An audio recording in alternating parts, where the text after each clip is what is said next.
Everybody, welcome back yet again to It's Called Football. As we get ready to bring you a look ahead to Matchday 19 of the Premier League.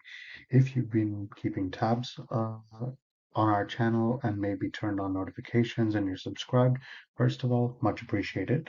Secondly, you will have noticed that our Matchday 18 recap went up not too long ago if you're watching this right as it's gone up. But because of the quick turnaround, we saw Matchday 18 end on Christmas Eve, December 24th, and Matchday 19 is kicking off tomorrow, December 26th. And being as committed to you and to football as we are, we thought there's no way that we can afford to slacken our schedule because, well, why would we do that? And what good does that do for those of you that are waiting to watch our videos? So let's get straight into Matchday 19 and what it is set to bring us. The games take place between Tuesday and Thursday this week, which is from December 27th to December 26th to the 28th. We are going to start by seeing 5 games on Tuesday, followed by 3 games on Wednesday and 2 on Thursday. We are going to see Newcastle take on Nottingham Forest, two teams that both lost their last match, one perhaps a bit more of a surprise than the other. Uh, we'll let you guess which was which there. Um, we also see Bournemouth take on Fulham, Bournemouth who won in the previous match day, and Fulham who lost surprisingly, it has to be said. Sheffield United then take on Luton Town in what could be a big match to try and get out of the bottom 3. Luton are within touching distance of escaping the bottom 3 right now, and they did win their last match. So they will be looking to go from strength to strength. Sheffield United nearly won their last match, ultimately pegged back for a draw.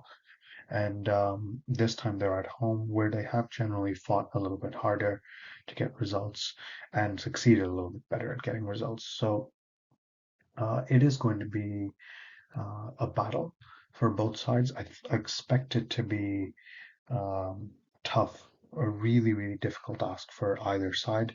But I do think Luton maybe just have a slight edge in this game. I could be wrong about that, but that's the impression I have right now.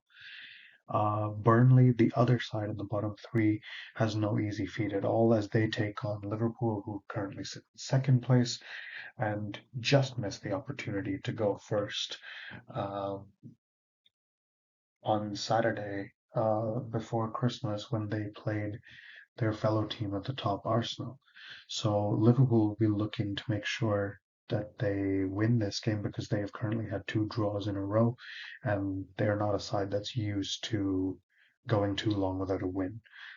Uh, that should be an interesting game, although it probably is one that on paper Liverpool is favored to win. And then Tuesday's final match sees Manchester United take on Aston Villa. Now, this was a game that used to be very mismatched in favor of Manchester United. Right now, you could almost argue it's mismatched the other way. Aston Villa have been excellent for the vast majority of the season.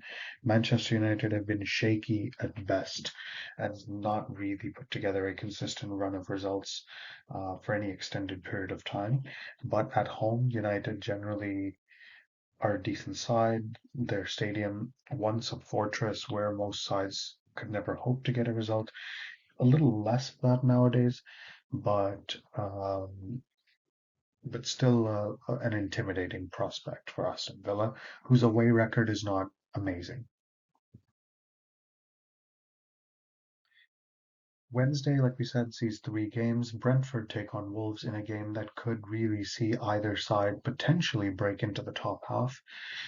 Perhaps Wolves in a better place to do that right now than Brentford, just based on points tally, which we'll show you shortly. Chelsea host Crystal Palace. Chelsea had a somewhat demoralizing defeat um, on Christmas Eve away to Wolves, while Crystal Palace managed to snatch a draw against their rivals Brighton. So it will have to be seen which side comes out on top or whether one side does it all. Chelsea at home, I think, have a little bit of an edge over Palace there, but Crystal Palace have done strange things recently. They managed to go away to Manchester City and take a draw. So uh, it remains to be seen. But this is the game. This is a game that has a lot riding on it for for both teams, really. Uh, Everton then take on Manchester City in the last of Wednesday's games. Uh, these two sides have had mixed results against them. In recent years, it's been far more in favor of Manchester City, but Everton's recent surge in form, for the most part, does mean that this is a fixture Man City cannot take lightly, and they definitely cannot underestimate Everton, who did lose their last match away to Tottenham, but Everton have also beaten teams like Newcastle and Chelsea recently. Uh, Manchester City have had to travel for the Club World Cup. They haven't been in England, and they missed their game in Matchday 18, which will be rescheduled later. So City will have to be on it right from the get-go if they want to keep up with the pace at the top of the league. Thursday then sees the final two games. Brighton host Tottenham in a match that has both teams kind of hovering in and around uh, a decent position in the top half. Tottenham sitting in fourth right now, Brighton a little bit below them, but Brighton at home are capable of beating pretty much anybody, and Tottenham will have to be at their best if they want to continue the little winning run they've been on recently. And then finally, we see a London derby as Arsenal host West Ham in the final match of this set of games, and the match that will conclude the halfway point of the league season. Yep, we're already there. Uh, this game has a little bit of a personal rivalry to it for, I think, more West Ham than Arsenal, and we'll talk about that a little more very, very shortly. So, quick look ahead at the league table going into this set of games. We have Arsenal sitting at the top ahead just by a point on Liverpool and Aston Villa. Again, there's barely room to breathe there at the top, so nobody can really afford to slip up. And Arsenal don't have an easy game to try and keep up their run. Liverpool have a much more achievable game on paper, at least, where they should be able to win. Aston Villa have a tough game as well. So it is going to be a challenge, I think, and there's no easy game in this league, as Aston Villa found out in matchday 18 when they were held to a draw by last place Sheffield United. So we are going to see twists and turns. I'm not expecting the league table to stay this consistent and to stay with teams in these places all the way through. There's going to be ups and downs for everybody, and Tottenham at the moment seem to be going back up in form. They will want to try to make sure they can catch third and second place if possible, hoping for a slip up from them. Manchester City, like we said, they missed matchday 18, so they're behind, but they do have an extra game in hand that they need to play. They will still want to make sure that they're not falling behind more in points than they already are.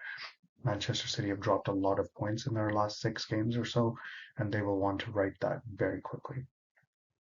West Ham United in sixth place, they can't actually finish this match day any higher than that, and that only happens if they beat Arsenal in this game. Now, Arsenal at their own home are a tough opponent, as most visiting teams have found out, but Arsenal can drop points at times if they lose their focus, which happened when Arsenal hosted Fulham and Tottenham, other fellow London teams. So perhaps West Ham are looking at that trend and thinking they might be able to get something out of this game. Newcastle and Manchester United both have games which they can win. It's a matter of will they be able to maintain the focus and the intensity long enough to guarantee it. I think for Newcastle, they probably stand a better chance at that. Manchester United have a much tougher test in Aston Villa, and it will be tougher, I think, for United, especially because that goal difference is not favoring them compared to the teams around them. Brighton can theoretically move as high as sixth if Brighton happen to beat Tottenham and Manchester United, Newcastle, and West Ham all lose. So they will definitely be pushing for it, and the game being at Brighton does work a bit in their favor because they're generally quite strong at home. Chelsea can't actually finish any higher than 10th after matchday 19 is complete, but they will want to do their best to see if they can maybe close the gap. If Brighton happen to slip up and Chelsea can win, then at least they'll feel a little better about being able to climb higher in the future. The bottom half sees Wolves and Bournemouth breathing down Chelsea's neck and ready to take their spot in the top half if Chelsea slip up some more. Fulham is also in contention to do that if obviously needing more teams to slip up than just Chelsea. And Brentford, who also didn't play in Matchday 18, didn't have to travel anywhere, which means they should be well rested and they will likely give Wolves a very tough fight in this game. Crystal Palace haven't been in amazing form, but did pick up a draw in the last set of games. They will want to build on that because a win could move them further away from those dreaded bottom three places. They could finish this match day as high as 13th if results go their way. Everton, after a four-game win streak, found that come to an end away to Tottenham, and the tough tests continue as they welcome Manchester City, uh, fresh off winning the Club World Cup. So City are going to be in high spirits, but if there's one thing we know, City don't really rest on their laurels. They're going to come back and provide yet another test for Everton, who, although they've done well to pick up a few wins in a row, um, they're not that far away from the bottom three in terms of points right now that they can afford to throw this game away. So they will need to make sure they're on it. Nottingham Forest is in big danger given that they have to play Newcastle and they can be leapfrogged by at least Luton Town right now. Uh, into falling into the bottom three. So Luton can escape should they happen to get a win in their game against Sheffield United, their fellow team in the bottom three right now. On the flip side, Sheffield United could uh, get above Burnley and tie Luton on points if Sheffield United beat Luton and Burnley fail to get a result against Liverpool.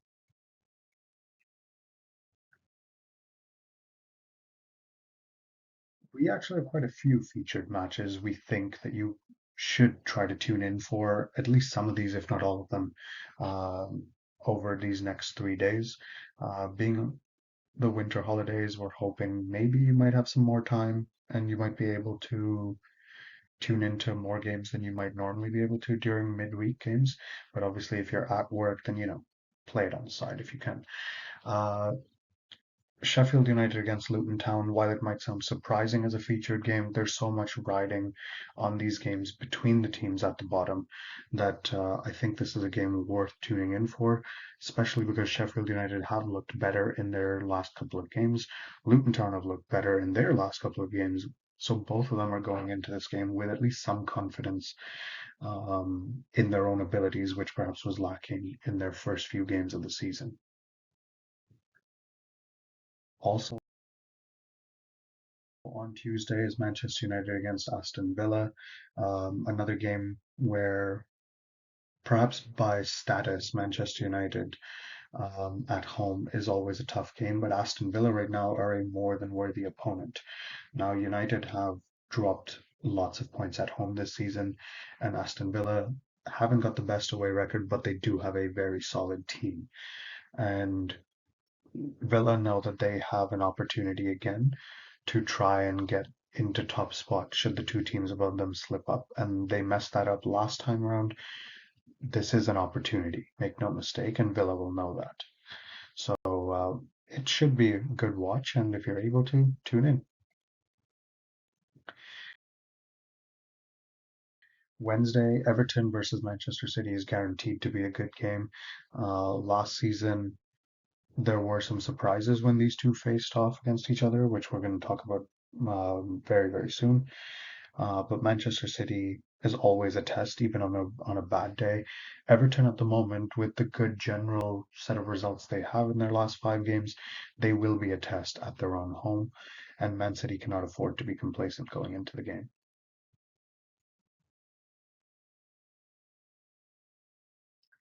Brighton against Spurs has two sides facing off who are a little bit unpredictable. Brighton haven't looked quite as solid this year as they did last time. Um, and Tottenham, as long as they keep their players fit and they don't get anyone sent off or missing the game through suspension or some late injury, their team is starting to look cohesive again and will cause problems. Now, if Brighton do click, then they will cause problems as well. They do for everybody. So this one again on Thursday is a game that we would suggest tuning in for if you're able to. If not, we'll cover everything in our recap video, so don't worry.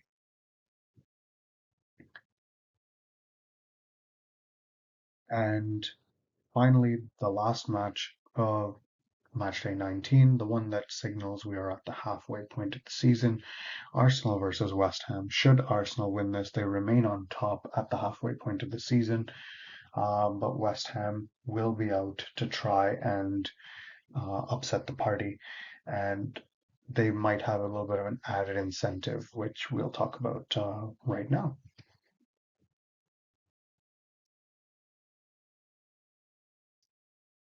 So the big stories that go into this match day, the first one goes actually all the way back to the summer.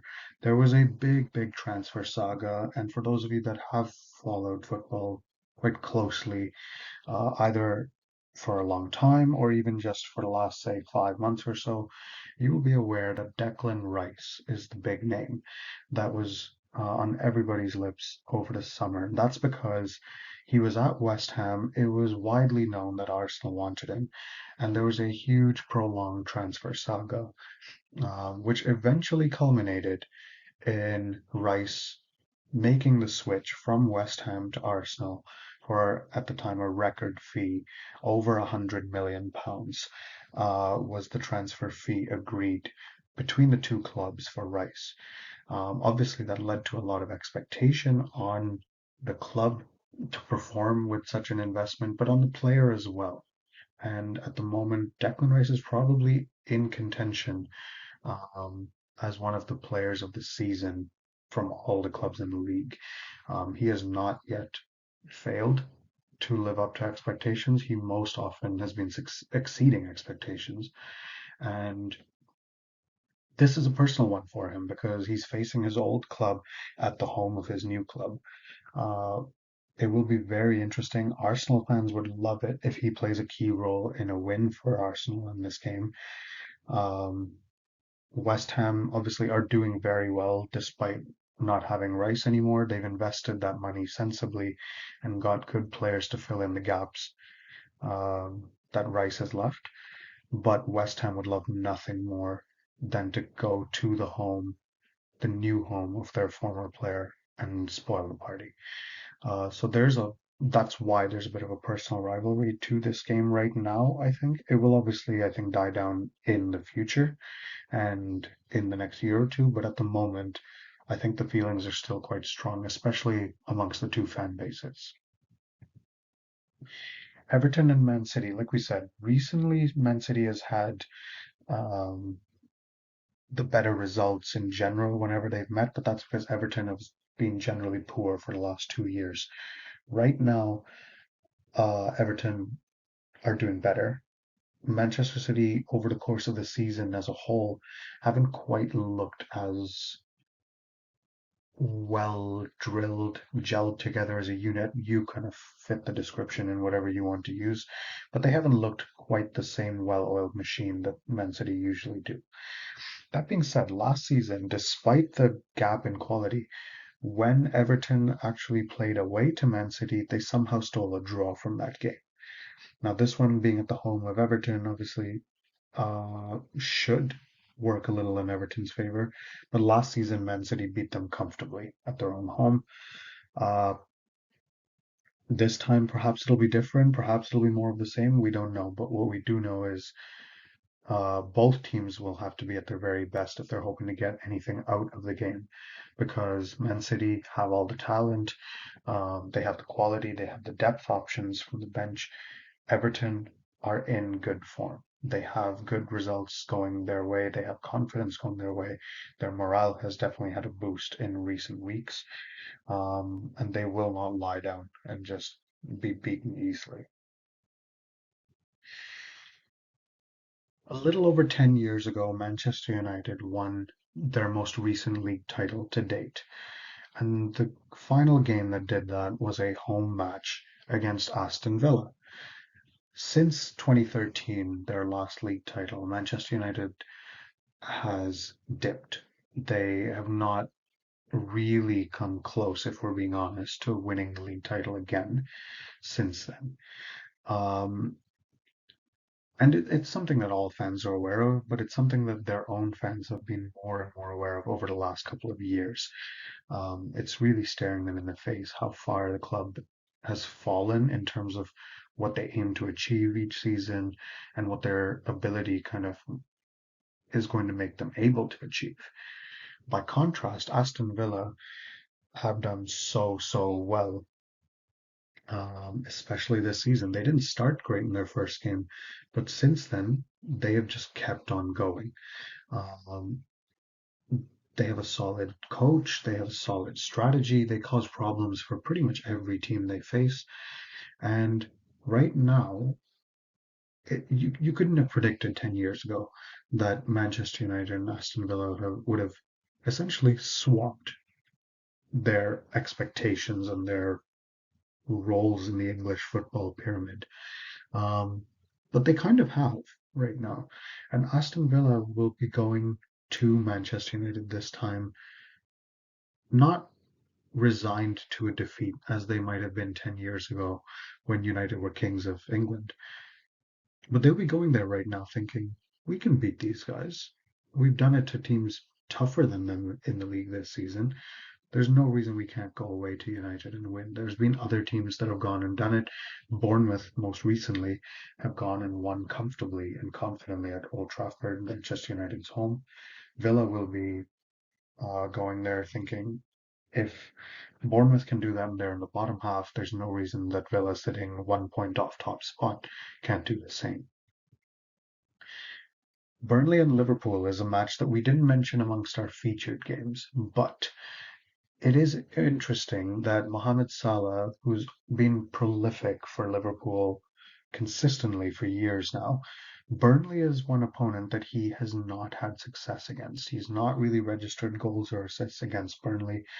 Uh, and it's weird, really, because he should be scoring against a side that's performing as poorly as Burnley has been doing this season. Obviously, they haven't faced each other this season so far, but maybe this is going to be the year that he breaks his duck against Burnley. We'll see. It is a weird stat that he doesn't really have success against Burnley, but if I'm honest, I expect it to change this time. And Sheffield United and Luton, both these sides were in the Championship, the division below the Premier League last year, and they know each other well. They played each other last season twice. They're very familiar with how the other plays. But I think on confidence right now, Luton Town actually probably are going into this game, despite it being away, uh, with a slightly higher level of confidence. And whether that works in their favor or not remains to be seen. But I think it's going to be a good game between the two sides. I'm looking forward to seeing what happens because either side could use this game as a marker and as a message to the other that either Sheffield United will say, we're coming for you, we're still in this fight, we're going to try and beat you to getting out of the bottom three, or Luton might win and say, you're not catching us. We are escaping, we're the better side, we're staying in this league. So let's see what happens.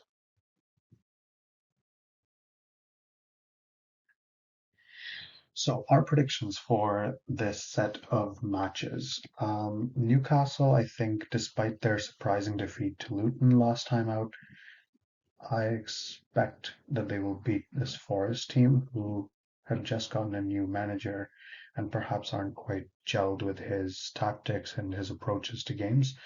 I don't think it'll be uh, a wide margin of victory because Newcastle are suffering with a lot of injuries, meaning that they're lineups and their 11 that actually are on the field might not be quite as gelled as Newcastle would want. So I'm going for a 2-1 win. Newcastle win, but narrow. Bournemouth and Fulham, I think Fulham has been generally good, but losing to Burnley last week was a bit of a surprise.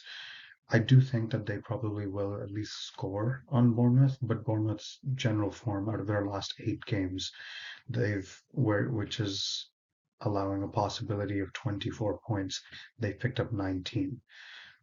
6 wins, 1 draw, 1 defeat, and that defeat was to Manchester City, nothing to be ashamed of. So I think Bournemouth are definitely in better form, and I do see them coming out on top. I'm going to say 2-1 to them as well. Sheffield United are a weird side. They do seem to perform better at home, but Luton, I think, in general, are a better team right now. Plus, they're still playing on the emotion of everything that happened with their captain in Matchday 17. I think they're still riding on that. They will use that, and I see Luton coming out of this one with the victory 2-1. Liverpool and Burnley is definitely more of a mismatch than any of the 3 games before them.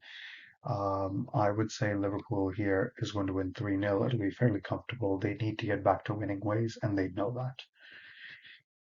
Manchester United and Villa, again, if this was a few years ago, I might have predicted United to win comfortably like they did back when they last won the title. At the moment, I actually think Villa is the stronger side, and I'm going to say 2-1 to Aston Villa.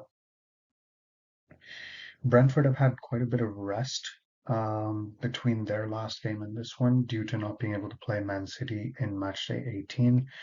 But Wolves are coming off a huge morale boosting win against Chelsea just on Christmas Eve. So I think the rest is obviously useful for Brentford and it will mean that they'll give Wolves a tough game. But I think Wolves are going to be riding that high a little bit longer, and I see them winning this game 2-1. Chelsea, I think, have more quality than Palace, and Palace, yes, had a better result than Chelsea in matchday 18, but I don't think they have the personnel to keep up with them, and I'm sure Chelsea's coaching staff will have drilled into their players what they did wrong against Wolves, how they can improve it despite the quick turnaround in time between games. I think Chelsea will edge this 2-1. Everton and Man City is difficult. If Man City don't show up with their A game, they will be beaten. But the same applies to Everton. And if both sides are going at it with their best possible performance, I think Man City's quality edges this game. And I'm going to go with a 2-0 win to City. Brighton and Spurs, I think Brighton have been a bit up and down, not too consistent this year. Spurs, the only time they really looked inconsistent and dropped points is when they had lots of players out with injury and suspension. That's generally not a concern right now for them. So I'm going to stick my neck out here and say it's actually going to be a bit of a comfortable win for Spurs. I hope that's not the case, if I'm honest. I'm hoping for a draw in that game, but this is what my instinct is telling me. And Arsenal and West Ham, I think West Ham will want to play on the emotion of this whole Declan Rice saga a little bit. And if it were at West Ham's home, I would feel very, very, very worried about this game because of all the home support backing West Ham. I think the fans at Arsenal will help try and tilt the match back into an equal favor. But the game that Arsenal played at Liverpool was a grueling one. It was very taxing physically and mentally. And I think that not enough of a gap exists between games right now. I'm thinking Arsenal and West Ham is going to finish 2-2.